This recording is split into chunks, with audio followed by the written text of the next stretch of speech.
Hello, friends. Welcome to the episode 4 of Mahabharata Reading Challenge. And like always, we are going to start with prayers. So, we are going to start with the Hanuman Chalisa Doha.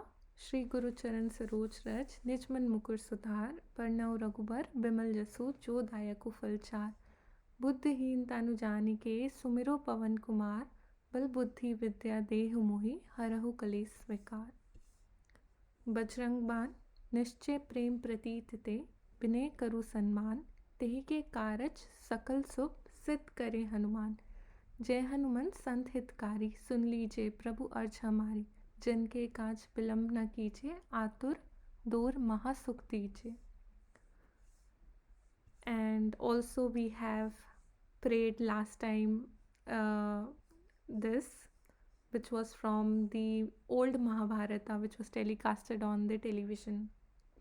आंखें देखे मोन मुख सहा कहा नहीं जाए लेख विधाता का लिखा कौन किसे समझाए कौन किसे समझाए वचन दिया सोचा नहीं होगा क्या परिणाम सोच समझकर कीजिए जीवन में हर काम जीवन को समझा रहा जिया हुआ इतिहास जब तक तन में श्वास है तब तक मन में आस तब तक मन में आस आस कह रही श्वास से धीरज धरना सीख मांगे बिन मोती मिले मांगे बिन मोती मिले मांगे मिले ना भीख मांगे मिले ना भीख. Today I have also included this Mahabharata title track of old Mahabharata, which was also telecasted on television. This is also very nice. है कथा संग्राम की विश्व के कल्याण की धर्म अधर्म आदि अनंत सत्य असत्य कलेश कलंक स्वार्थ की कथा परमार्थ की शक्ति है भक्ति है जन्मों की मुक्ति है जीवन का ये संपूर्ण सार है युग युग से कण कण में सृष्टि के दर्पण में वेदों की कथा अपार है धर्मों की गाथा है देवों की भाषा है सदियों के इतिहास का प्रमाण है कृष्णा की महिमा है गीता की गरिमा है ग्रंथों का ग्रंथ ये महान है महाभारत महाभारत महाभारत कृष्णा की महिमा है गीता की गरिमा है ग्रंथों का ग्रंथ ये महान है Mahabharat. Okay.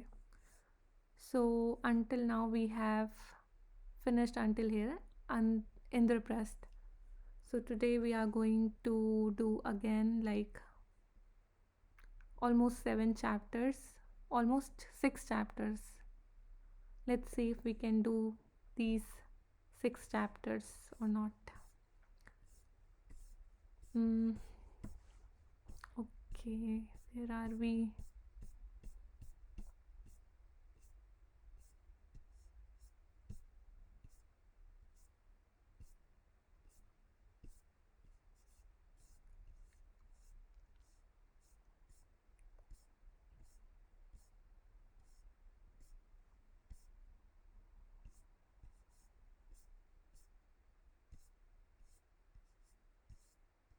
Okay, the Saranga Birds, Chapter 19. In the stories narrated in the Puranas, birds and bees speak like men, and sometimes they give sound advice and even teach spiritual wisdom. But the natural qualities of those creatures are adroitly made to peep through this human veil. One of the characteristic beauties of the Puranic literature is this happy fusion of nature and imagination. In a delightful passage in the Ramayana, Hanuman, who is described as very wise and learned, is made to frolic with apish joy when he imagined that the beautiful damsel he saw at Ravana's inner courtyard was Sita. It is usual to entertain children with stories in which birds and beasts are made to speak, but the stories of the Puranas are meant for elderly people, and in them Usually, some background is given in explanation of animals having the gift of human speech. The usual expedient employed is a previous birth when those creatures were human beings. For instance, for instance, a deer was a rishi in previous birth, or a fox a king, the subsequent degradation being due to a curse. See, Mahabharata has lot of curses. In such cases, the deer will act as deer and yet speak as rishi, and in the fox, the clever nature is shot through with the characteristic of wise and experienced king. The stories are thereby made interesting vehicles of great truth they sometimes convey. Khandava Prastha, that forest full of uneven places and thorns and prickles and cumbered with the crumbling vestiges of a long dead city, was indeed a frightful place when it come into the possession of the Pandavas. Bird, birds and beasts had made it their abode, and it was infested with thieves and wicked men. Krishna and Arjuna resolved to set fire to the forest and construct a new city in the place. Krishna ji.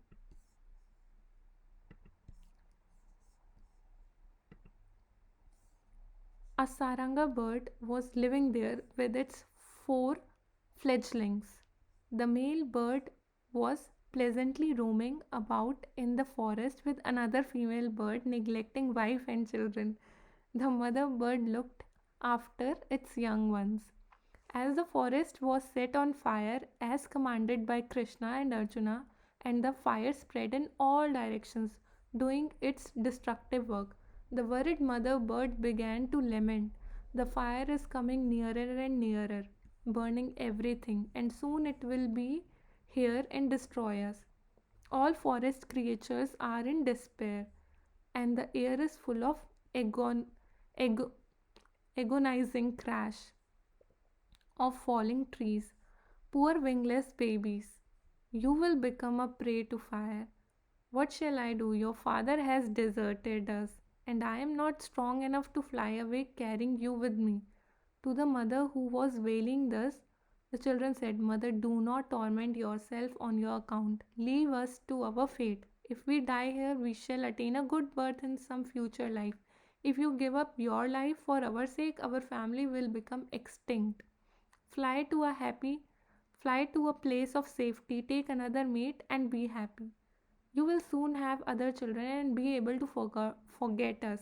Mother, reflect and do what is best for our race. My God.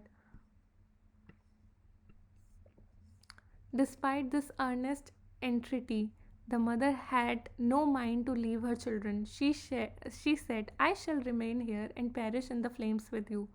This is the background of the story of the birds. A rishi named Mandapala long lived faithful to his vow of perfect brahmacharya, but when he sought entry to the higher region, the gatekeepers said, There is no place here for a childless man, and turned him back. He was then born a saranga bird and lived with a female companion named Jarita. She laid 4 eggs. Then he left Jarita and wandered in woods with another female companion, Lapita. So there is this rishi named Mandapala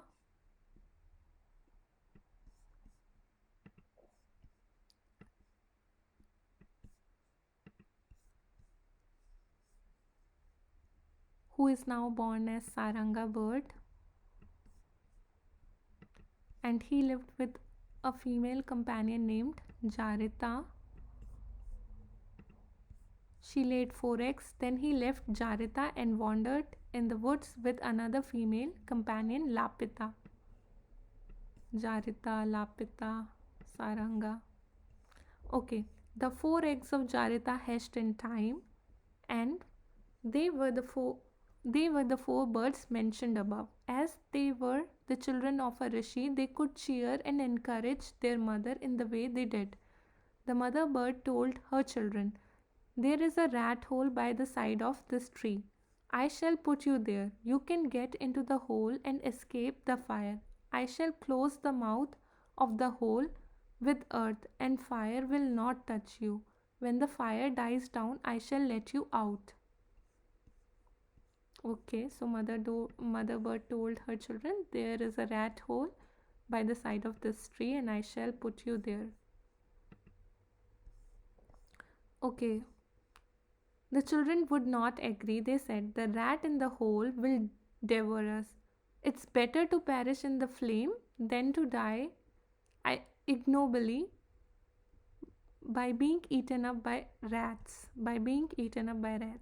The mother bird tried to relieve the fear of the children and said, "I saw an eagle devour the rat. There is now no danger for you inside the hole." But the children said, "There were sure to be other rats in the hole. Our danger is not ended by the killing of one rat by the eagle. Kindly save your life by flying before the fire reaches us and this tree catches fire. We cannot get into the rat hole. Why should you sacrifice your life for our sake?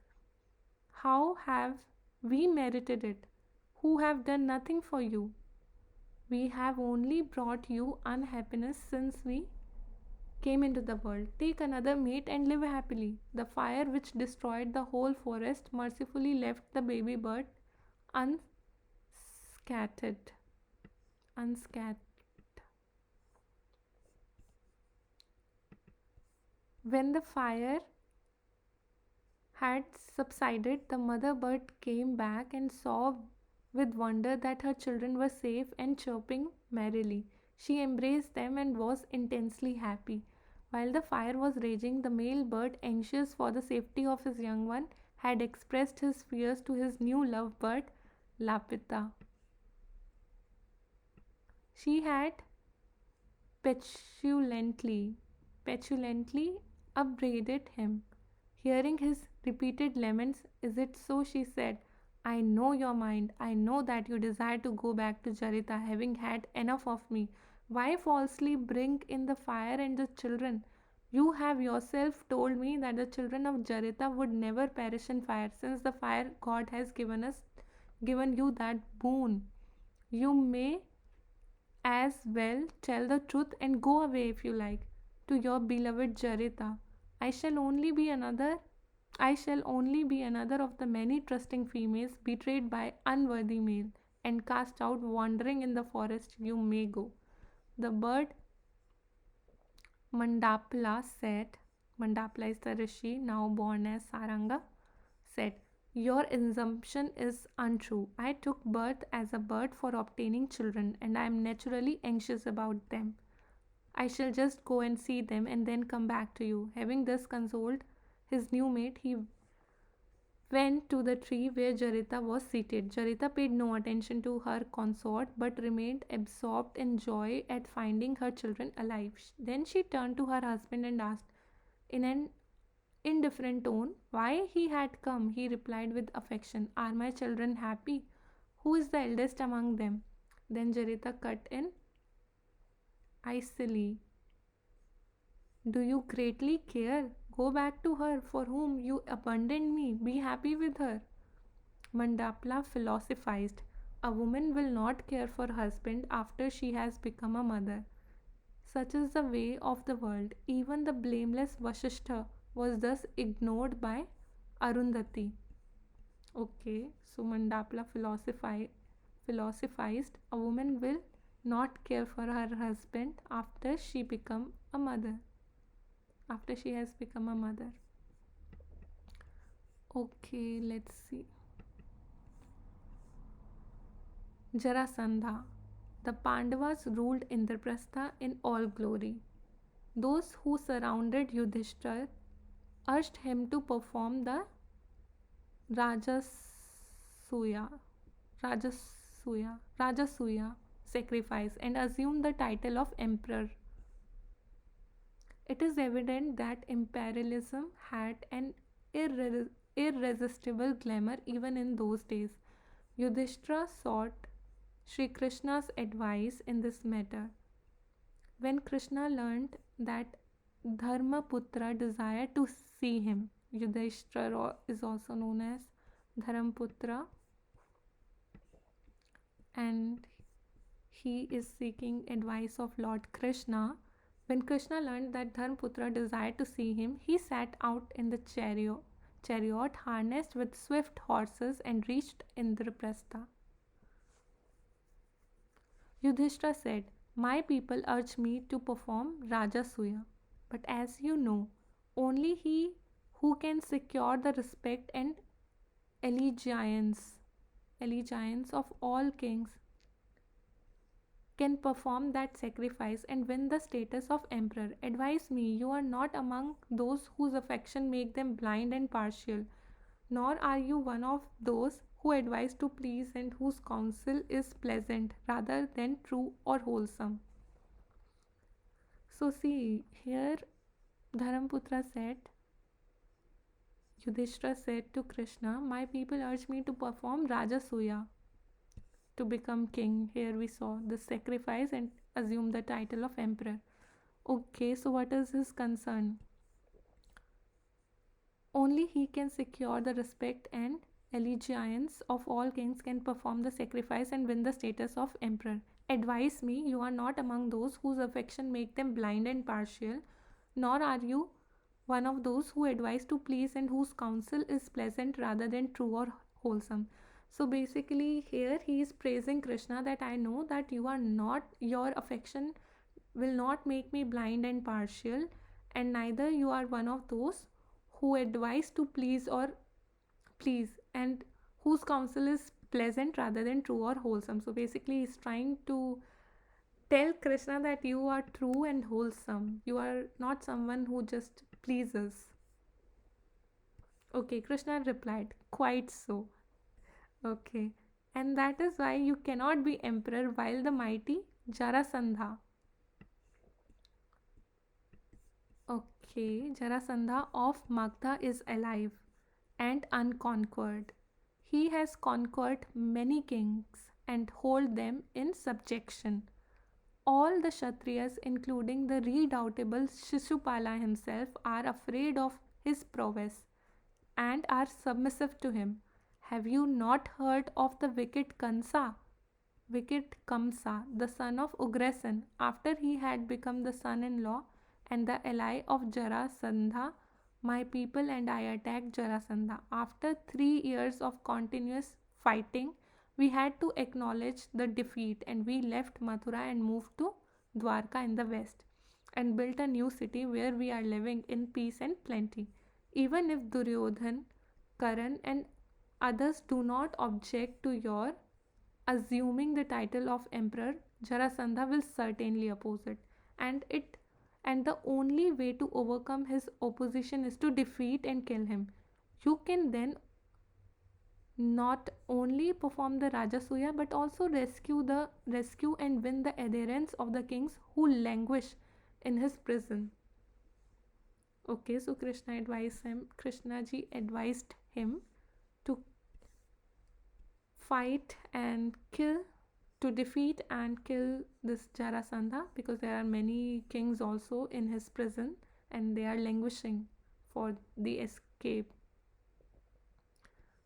At these words of Krishna, Yudhishthira said, "I agree. I am but one of the many kings who rule their kingdom with fairness and justice and lead happy, unambitious lives. It is mere vanity and vain glory to desire to become an emperor. Why should not a king rest satisfied with his own kingdom? So I shall give up this desire to be an emperor.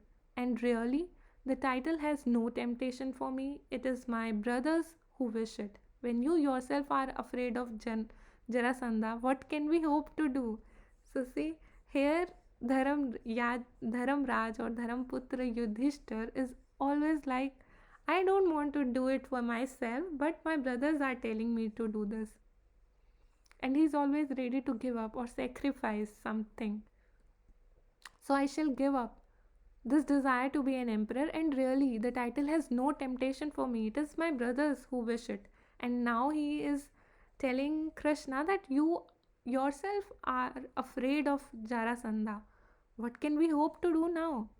Bhima did not at all like the spirit of cowardly contentment. So Bhima is always like, full of energy, or he's always energetic, and he doesn't like the spirit of giving up.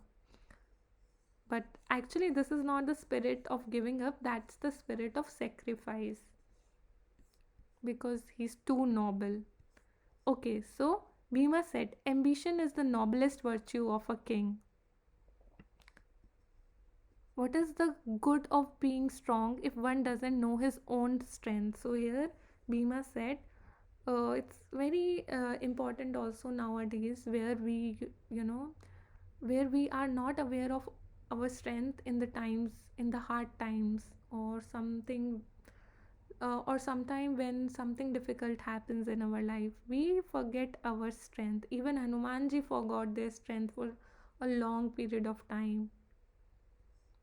So ambition is the noblest virtue of the king.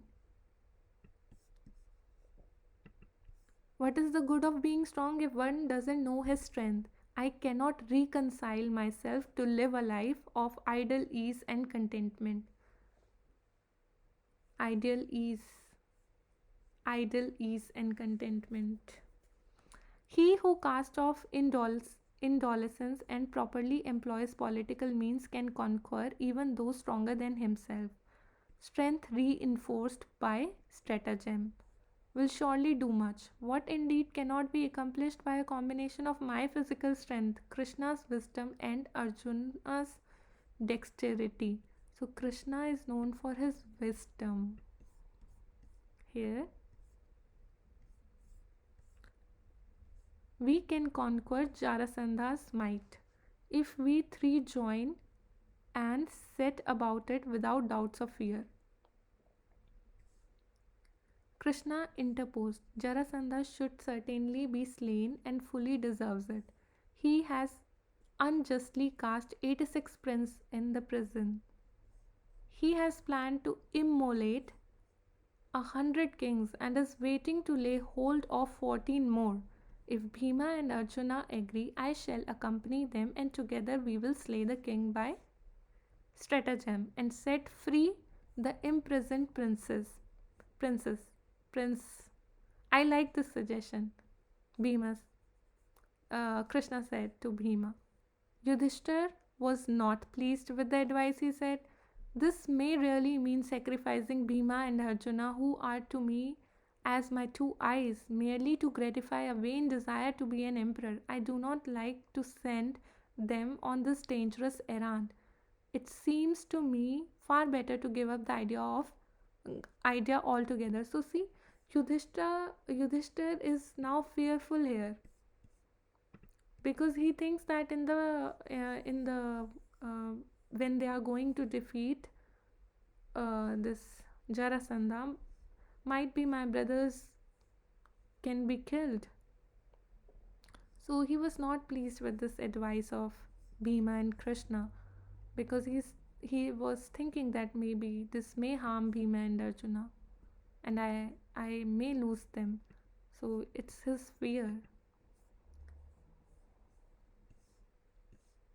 Arjuna said, what is the use to us of an existence without heroic deeds, born as we are of an illustrious line?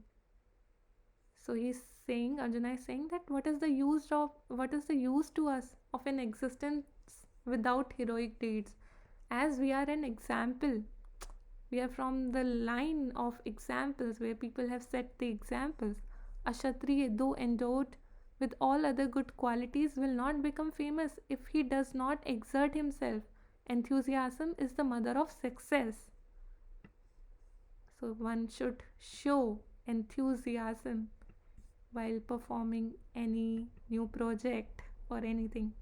We can seize fortune if we do our duties energetically.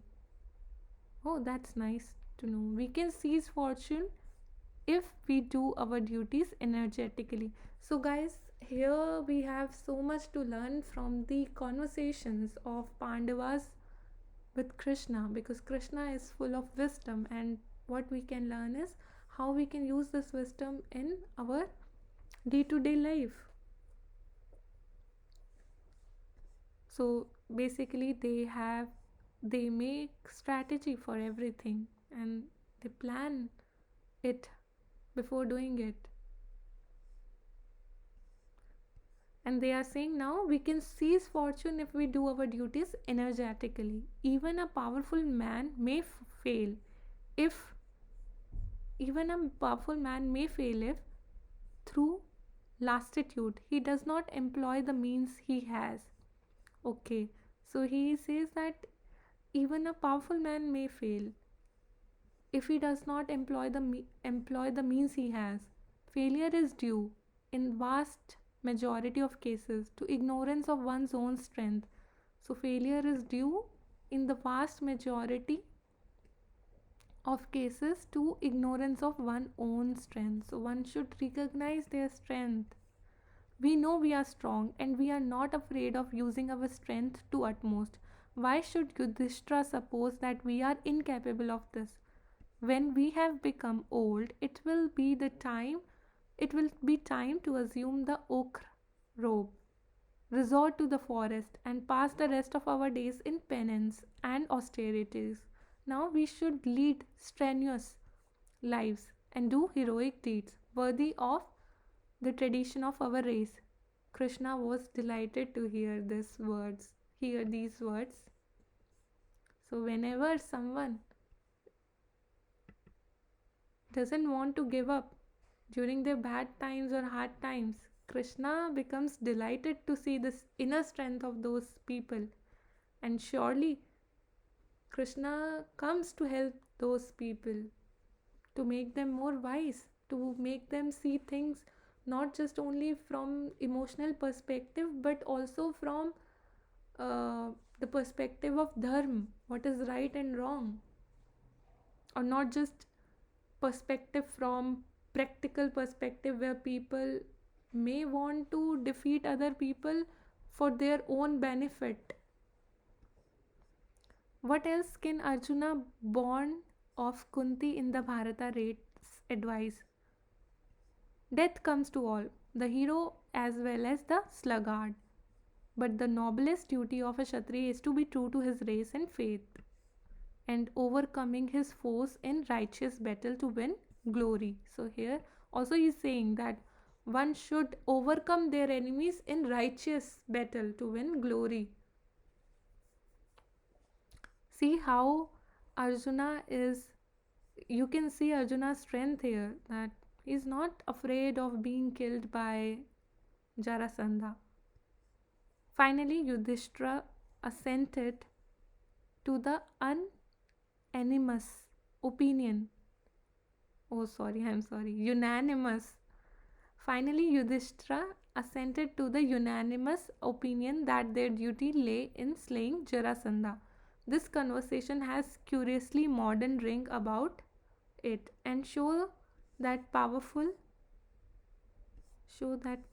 men in ancient days used very much the same spacious reasoning as now. Same specious reasoning as now. Okay. See, here the author is also telling us that this conversations has a curiously modern ring about it, and shows that powerful men in ancient days used very much the same specious reasoning as now. The slaying of Jarasandha. Brihadratha, Brihadratha, the commander of three regiments, reigned in the kingdom of Magdha and attained celebrity as a great hero. He married the twin daughters of the Raja of Kasi and vowed to them that he would not show any partiality to either. So this Brihadratha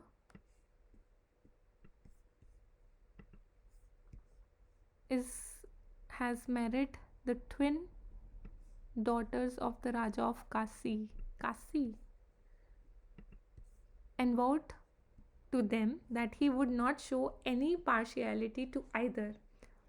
Brihadratha was not blessed with a child for a long time. When he became old, he handed over his kingdom to his ministers, went to the forest with his two wives, and engaged himself in austerities.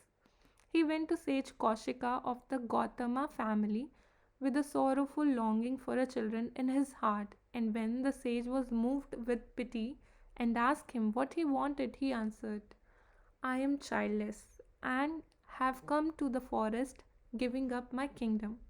Give me children. The sage was filled with compassion, and even as he was thinking how to help the king, a mango fruit fell into his lap. He took it and gave it to the king with his blessing. Take it, your wish will be fulfilled. The king cut the fruit into two halves and gave one to each wife. He did so to keep his vow not to show partiality to either. Some time after they had partaken of the fruit, the wives became pregnant. The delivery took place in due course, but instead of bringing the expected joy, it plunged them into greater grief than before, for they each gave birth to but a half of a child. Each half was a monstrous birth, which seemed a revolting lump. They were indeed two equal and complementary portions of one baby, consisting of one eye, one leg, half a face, one ear, and so on. So, like they were half of one baby. Seized with grief, they commanded their attendants to tie the gruesome pieces in a cloth and cast them away. The attendants did as they were instructed and threw the cloth bundle on a heap of refuse in a street. A cannibal Rakshasi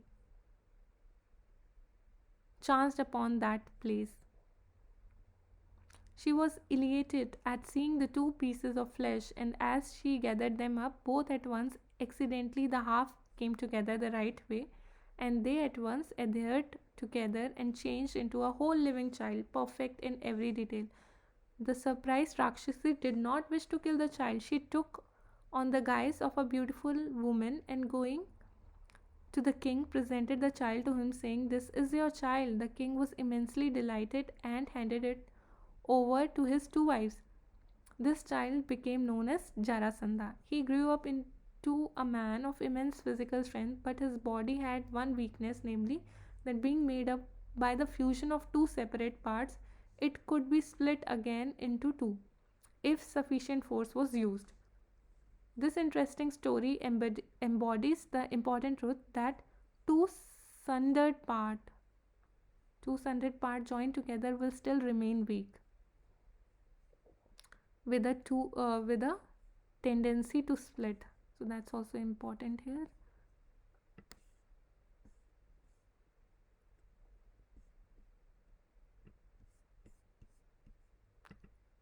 Sundered. What is the meaning of sundered? Sundered. Okay, we'll see it. When the conquest and slaying of Jarasandha had been resolved upon, Sri Krishna said, Hamsa, Hadimbaka, Hidimbaka, Kamsa, and other allies of Jarasandha are no more. Now that he is isolated, that is the right time to kill him. It is useless to fight with armies. He must be provoked to a single combat and slain.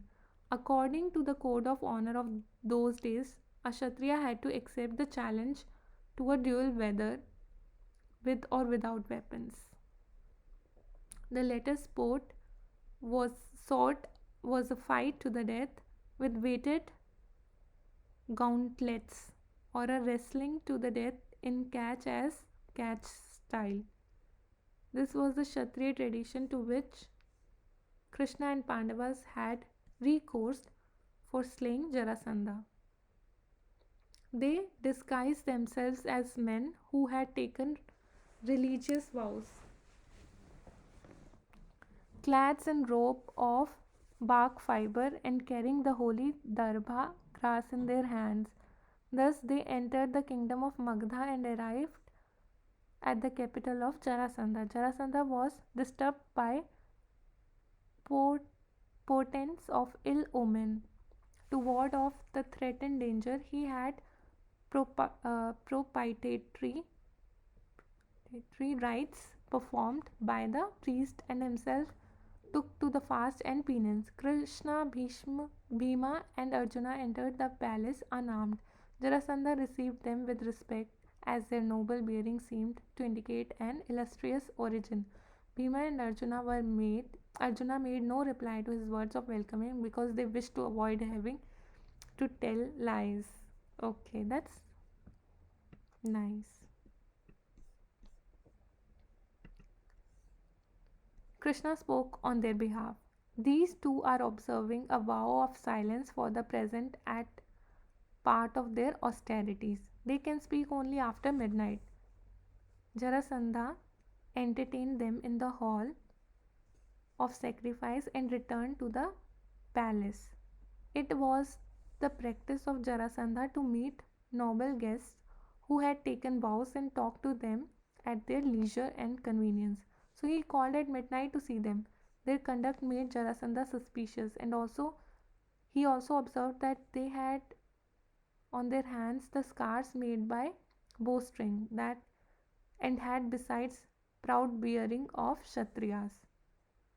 When Jarasandha demanded the truth of them, they said frankly, "We are your foes and seek instant combat. You can choose one of us at will to fight with you."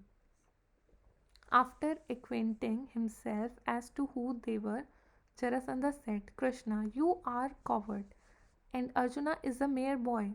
Bhima is famous for his physical strength, so I wish to fight with him." See, Jarasandha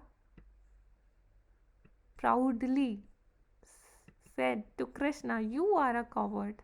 How dare you, Jarasandha?" Okay, Arjuna is a mere boy. Bhima is famous for physical strength, so I will choose to fight with Bhima. Since Bhima was unarmed, Jarasandha chivalrously agreed to fight him without weapons. Chivalrously. Bhima and Jarasandha were so equally matched in strength that they fought with each other continuously for 13 days without taking rest or refreshments, while Krishna and Arjuna looked on in alternating hope and anxiety. On the 14th day, Jarasandha showed signs of exhaustion. He was exhausted. And Krishna prompted Bhima that the time had come to make an end of him. At once Bhima lifted him and whirling him round and round 100 times, dashed him to earth and seizing his legs tore his body asunder into two halves, and Bhima roared in exultation. The two halves at once joined, and Jarasandha, thus made whole, leapt up into vigorous life and again attacked Bhima. Bhima, aghast at this sight, was at loss what to do when he saw Krishna pick up a straw, tear it into two, cast the bits in opposite direction. Bhima took the hint. Okay, see, Krishna gave here the hint how he can slay this Jarasandha into two.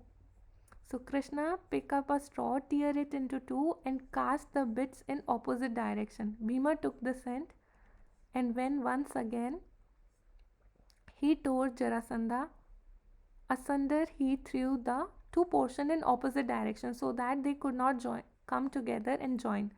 Thus did Jarasandha meet his end. The captive prince were released, and Jarasandha's sons was crowned king of Magda, and Krishna, Bhima, and Arjuna returned to Indraprastha. With Jarasandha gone, the way was now clear for the Rajasuya, which the Pandavas performed with great pomp and splendor. Yudhishthir assumed the title of emperor.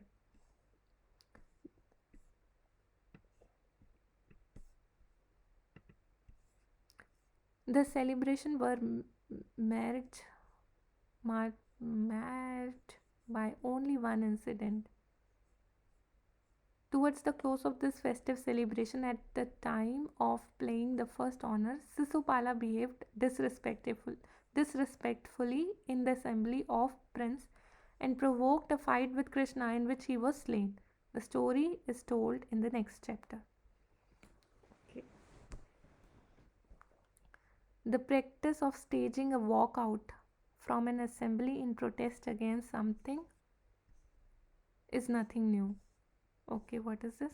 The practice of staging a walkout from an assembly in protest against something is nothing new.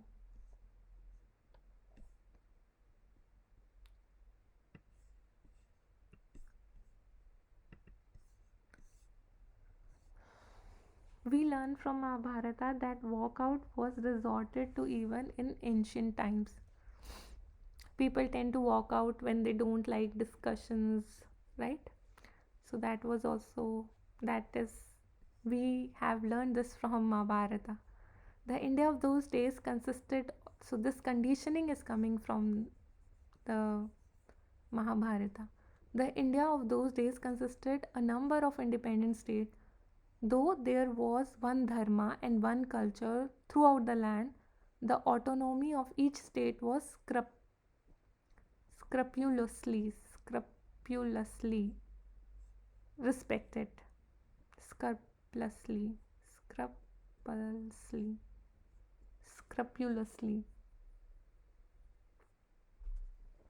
Occasionally, some strong and ambitious monarch would seek the assent of his fellow kings to his overlordship, which would sometimes be given without question. After receiving the assent, he would perform a grand Rajasuya sacrifice, which all the acquiescing kings would attend in token of acknowledgement of his supremacy.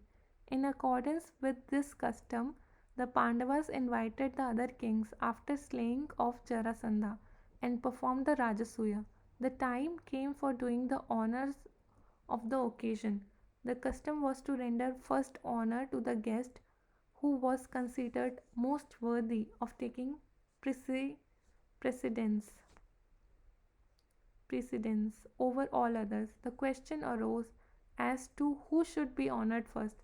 The grandsire was empathetically of the opinion that Sri Krishna, the king of Dwarka, should be honored first, which was also Yudhishthira's own opinion.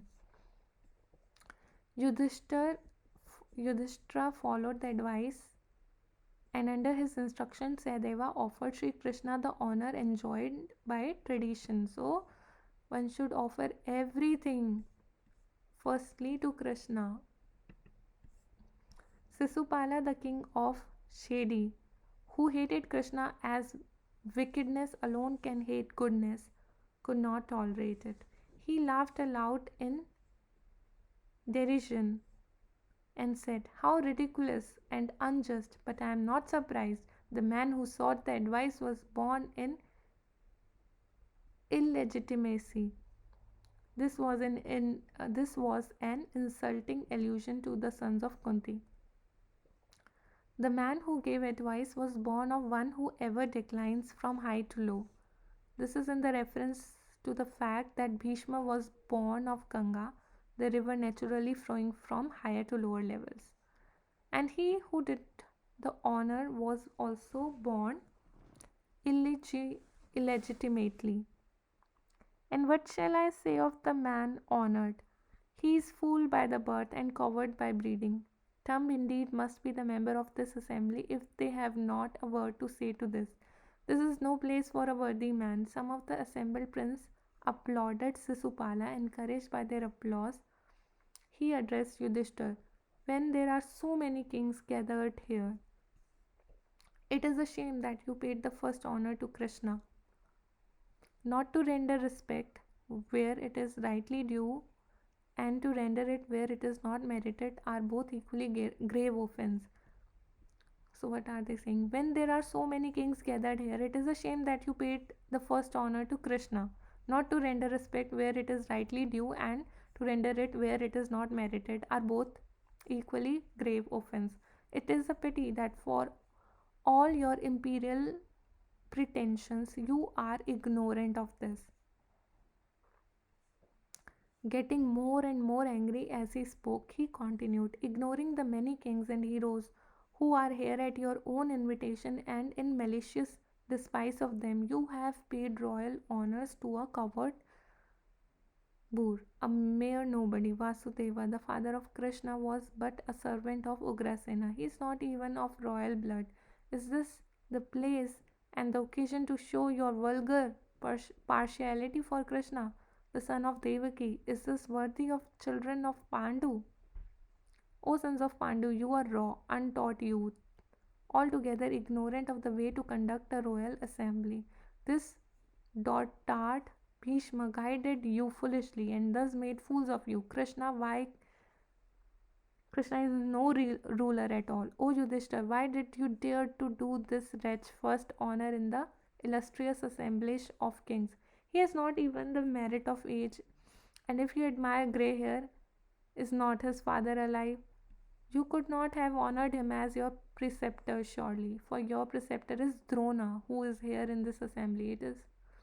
Is it an is it an expert in performing sacrifices that you have honored him? It cannot be, for Vyasa the great master is present. It would have been better even if you had paid the first honor to Bhishma, for dotard as he be. He has still the merit of being the oldest man of your house. Your family teacher Kripacharya is also present in this assembly. How could you then pay the first honor to this coward? See how they are insulting Krishna. But Krishna is not bothered by insults, of course. Ashwatthama, the hero who is expert in all Shastra, is here. How did you choose Krishna, forgetting him? Among the prince assembled here, there is Duryodhan and there is also Karan, the disciple of Parshurama. Leaving him aside out of childish partiality, you choose Krishna for the first honor of Krishna, who is neither royal nor heroic, nor learned nor holy, nor even hoary, who is nothing but a low coward. Oh my god, how he is insulting Krishna again and again. Let's see. Thus you have dishonored us all, whom you have invited here. O kings, it is not out of the fear that we assented to Yudhishthir's assuming the title of emperor. We personally do not much care whether he is friend or foe, but having heard much prate of his righteousness, we wanted to see him uphold the flag of Dharma. He has now wantonly dishonored us after all that talk of virtue and dharma. What virtue or dharma was there in his giving priority of honor to this villain Krishna who killed Jarasandha in an unjust manner? You should henceforth call Yudhishthir an unrighteous person. O Krishna, what impudence on your part to accept the undeserved honor which these misguided Pandavas did you? Did you forget yourself? Or did you forget decent tradition? Or was it just a case of dog snatching a remnant of food which nobody cared to claim or guard? Do you not really see that this face is ghastly mockery and disgrace to yourself? It is like the mockery of showing beautiful things to blind man or offering a maiden in marriage to eunuch.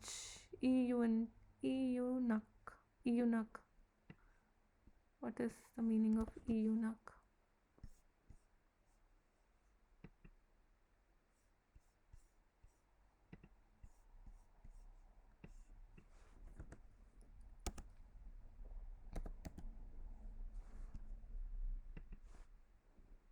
A man who has been castrated, specially in past one employed to guard the woman's living.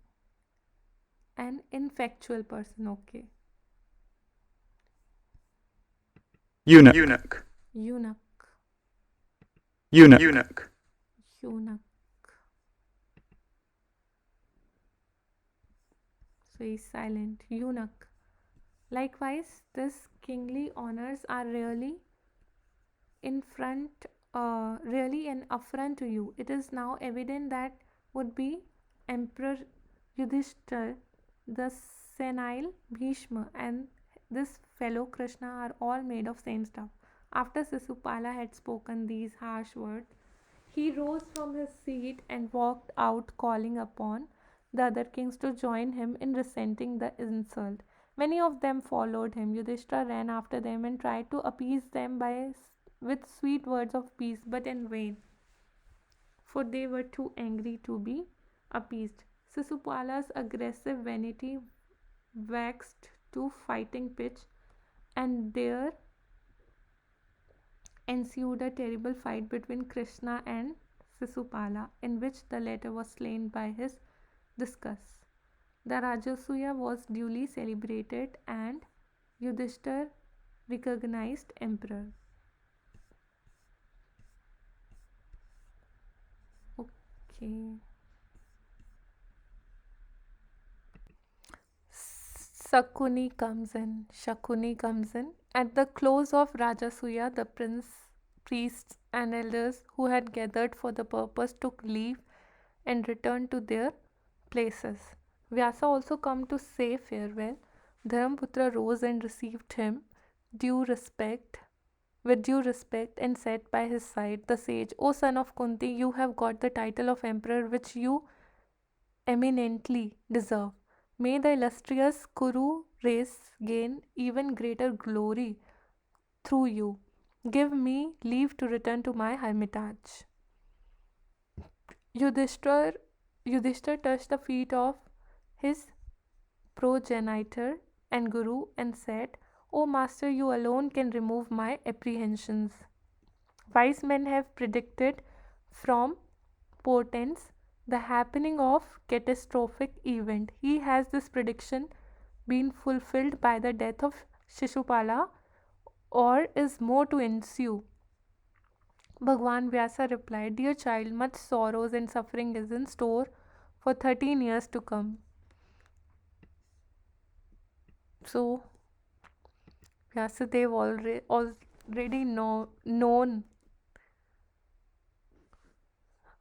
Vyasadeva was already familiar with what kind of sufferings are about to come in 13 years.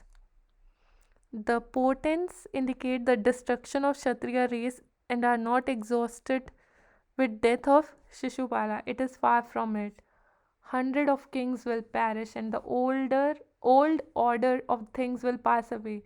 This catastrophe will spring out of the enmity between you and your brothers on the one side and your cousins, the Dhritarashtras, and on the other. It will culminate in a war resulting in a practical annihilation of the Kshatriya race. No one can go against destiny. The things are already decided, pre-decided. No one can go against destiny. Be firm and steadfast in righteousness. But what can we do is to be firm and steadfast in righteousness. We should not go and just hurt other people. Be vigilant and rule the kingdom. Farewell. And Vyasa blessed Yudhishthir. Vyasa's word filled Yudhishthir with grief and with a great repugnance.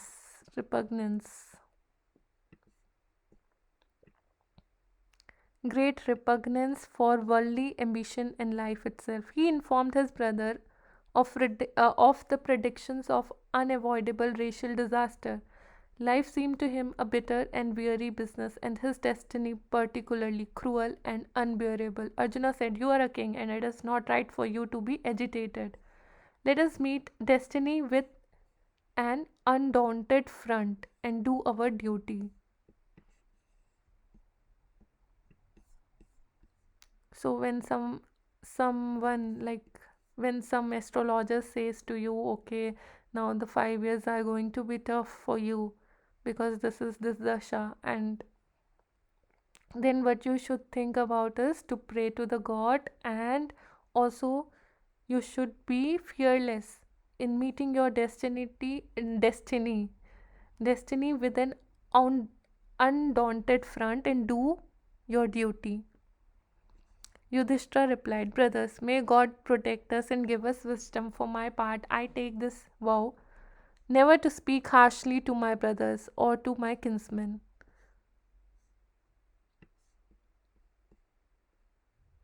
for the next 13 years. So they already, because they knew that the time is about to come where there is gonna be a war-like situation. So he has already taken the vow that never to speak harshly to my brothers or to my kinsmen for next 13 years.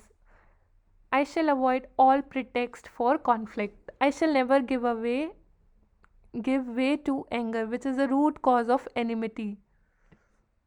So Yudhishthir tried to already like aware himself. He tried to aware himself and his brothers for being polite with others, and also that there should be no anger, because that is the root cause of enmity and they can thus avoid any conflict.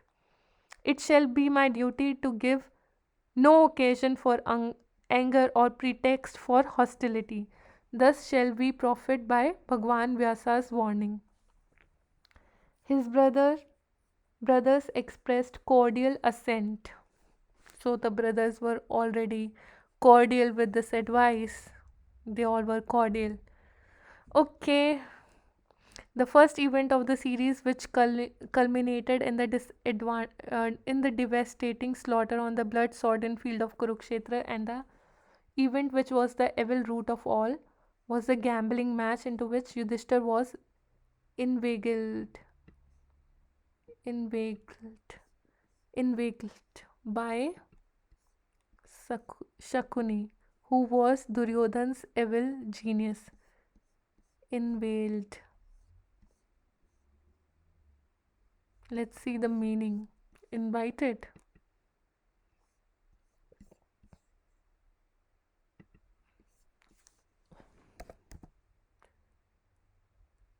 In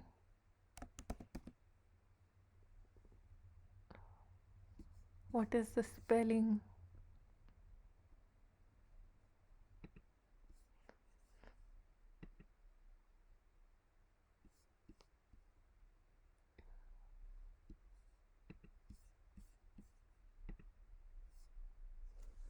It's not inveigled. Inveigle. Let's see. Inveigle. Inveigle. Inveigle. To persuade someone to do something by the means of deception or flattery. Okay. Inveigle. Inveigle. Inveigle. Inveigled by Sakuni, who was Duryodhan's evil. So inveigle means to invite someone or to do something with deception. Why did this wise and good Yudhishthir suffer himself to be persuaded to this step, which he must have known to hold evil possibilities? So the question arises, why did this wise and good Yudhishthir suffer himself to be persuaded to this step, which must have known to hold evil possibilities?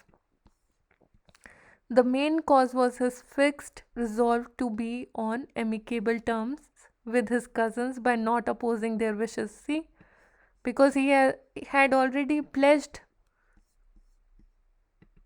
that we will be on amicable terms, and a friendly invitation to dice could not be summarily turned down, since the etiquette of those days made it a point of honor to accept a game of equal hazard.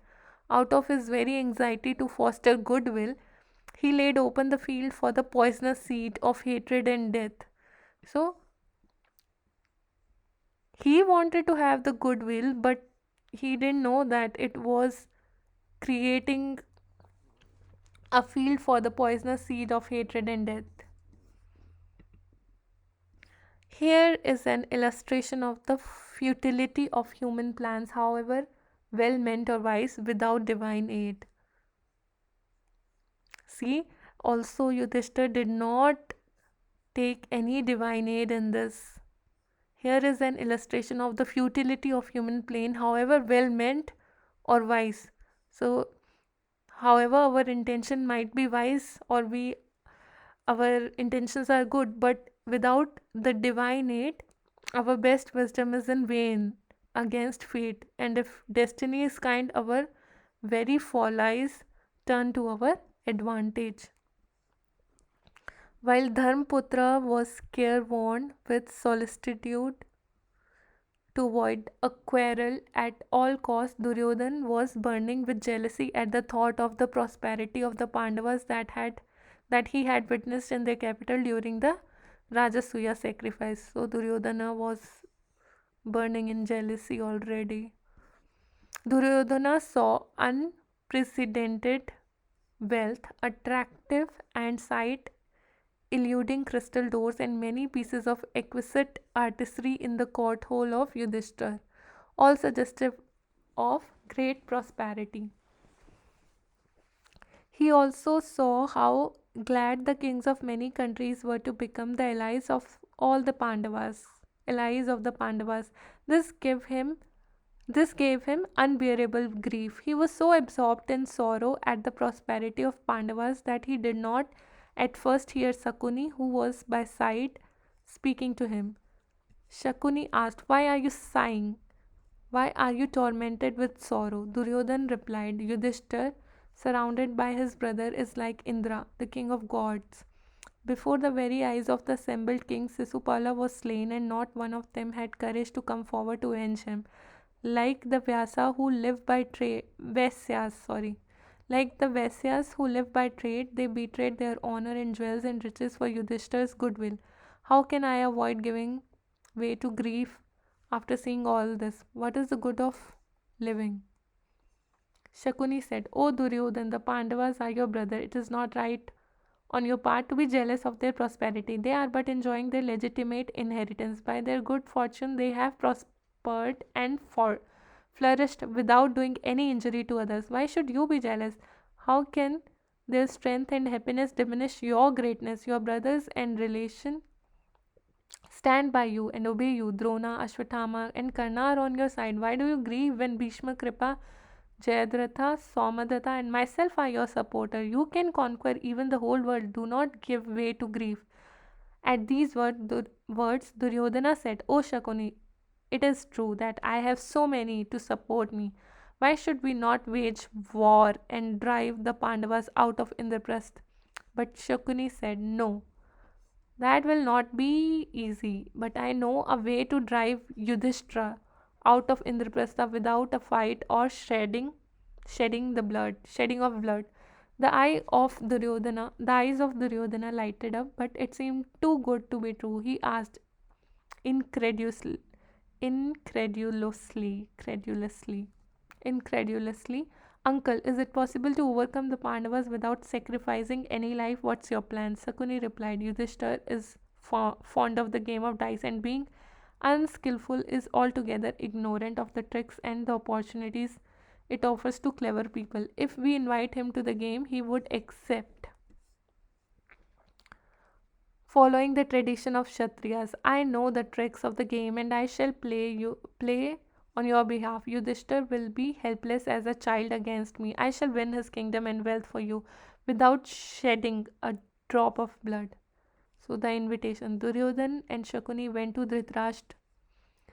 Shakuni opened the conversation. He said, "O King, Duryodhan is worn with grief and anxiety. You are paying no attention to his unbearable sorrow. Why this unconcern?" Dhritarashtra, who doted on his son, embraced Duryodhan and said, "I do not see why you should be disconsolate. What is here that you already do not enjoy? The whole world is at your feet. When you are surrounded by all kinds of pleasure like the very gods, why should you pine in sorrow? You have learnt the Vedas, archery, and other sciences from the best of masters. As my firstborn, you have inherited the throne. What is left to you to wish for? Tell me."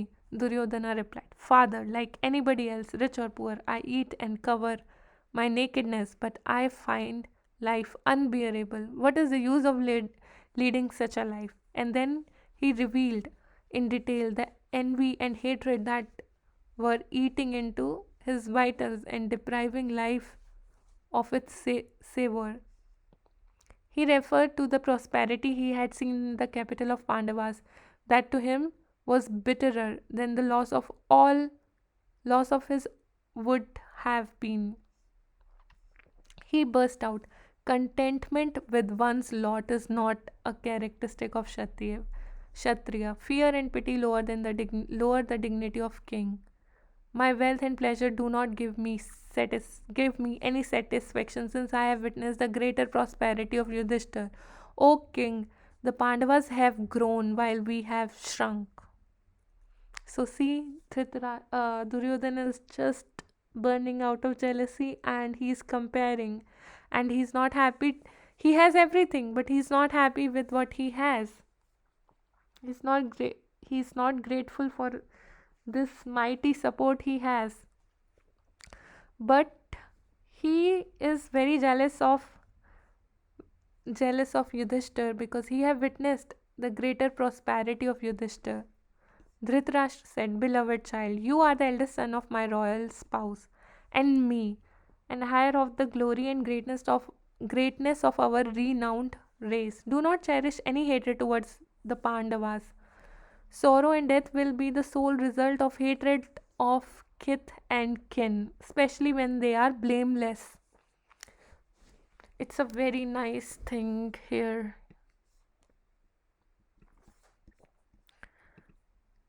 Nowadays, people really fight for the property disputes, and they sometimes want to acquire all the wealth, and they are being jealous of other people's status, like, oh, they are doing this and that in their lives, and we are just doing nothing, and we are poor. So, likewise, you know, the people tend to hate their relatives for being successful. So, here, similar thing is happening with Duryodhan. He is really jealous of Yudhishthir, and Dhritarashtra is now telling him that, do not cherish any hatred toward the Pandavas. Sorrow and death will be the sole result of hatred of kith and kin, especially when they are blameless. Tell me, why do you hate the guileless Yudhishthira? Is not his prosperity ours too? Our friends are his friends. He has not the least jealousy or hatred towards us. You are equal to him in heroism and ancestry. Why should you be jealous of your brother? No, you should not be jealous, thus said the old king, who, though over fond of his son, did not occasionally hesitate to say what he felt to be just. Duryodhana did not at all like the advice of his father, and his reply was not very respectful. He replied, "The man without common sense but immersed in learning is like a wooden ladle immersed in savory food, which it neither tastes nor benefits from. You have much learning of statecraft, but have no state wisdom at all. As your advice to me clearly shows, the way the world is one thing and the administration of state is quite another. Thus has Brihaspati said, forbearance and contentment, though the duties of ordinary men are not virtues in king, the Kshatriya duty is a constant seeking of victory." Duryodhana spoke thus, quoting maxims of politics and citing examples and making the verse appear the better reason. Then Shakuni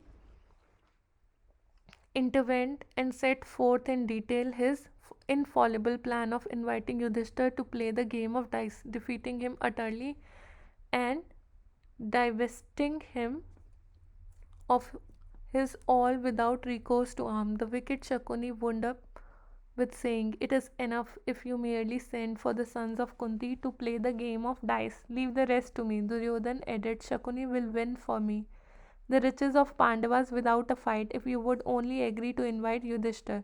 Dhritarashtra said, "Your suggestion does not seem proper. Let us ask Vidura about it. He will advise us rightly." But Duryodhana would not hear consulting Vidura.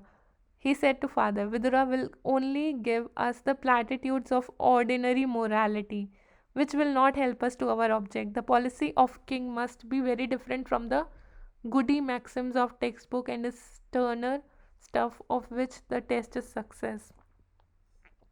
Moreover, Vidura does not like me and is partial to the Pandavas. You know this as well as I do. Dhritarashtra said, the Pandavas are strong. I do not think it is wise to antagonize them. The game of dice will only lead to enmity. The passions resulting from the game will know no bounds. We should not do it. But Duryodhan was importunate. Importunate. Wise statesmanship lies in casting off all the fears and protecting oneself by own effort. Should we not force the issue while yet we are more powerful than they are? That will be real foresight. A lost opportunity may never come again.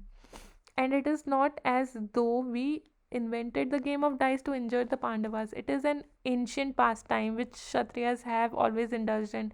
And if it will now serve us to win our cause without bloodshed, where is the harm? Dhritarashtra replied, Dear son, I have grown old. Do as you like. But the line that you are taking does not appeal to me. I am sure you will repent later. This is the work of destiny. Oh, see, Dhritarashtra says that already warns him like many times, and here he said, Now, dear son, I have grown old. Do as you like, but the line that you are taking does not appeal to me, and I'm sure you will repent later. This is the work of destiny. So, this is the karma when someone does something bad to them, bad to another person, and the bad things are going to happen with that person also who did bad things with others. So that's the karma. In the end, out argued and through sheer fatigue and hopelessness and dissuading his son, Dhritarashtra assented and ordered the servant to prepare a hall of games. Yet he could not forbear consulting Vidura in secret about this matter. Vidura said, O king, this will undoubtedly bring about the ruin of our race by raising up unquenchable hate. Dhritarashtra, who could not oppose the demand of his son, if fortune favors us, I have no fear regarding this game. If on contrary fortune goes against me, how could we help it? For destiny it is all powerful. For destiny is all powerful. Go and invite Yudhishthir on my behalf to come and play dice. Thus commanded, Vidura went to Yudhishthir with an invitation. The weak wicked Dhritarashtra, over persuaded, yielded to desire of his son through his attachment to him in spite of the fact that he knew this was the way that destiny was working itself out. Okay friends, so I stop here today as we decided to do until here.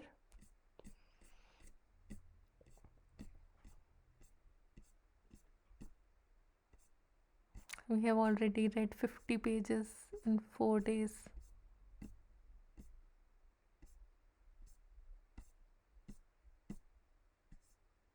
Okay, so we have done until here, and I will see you tomorrow. Bye bye, take care, have a nice day ahead.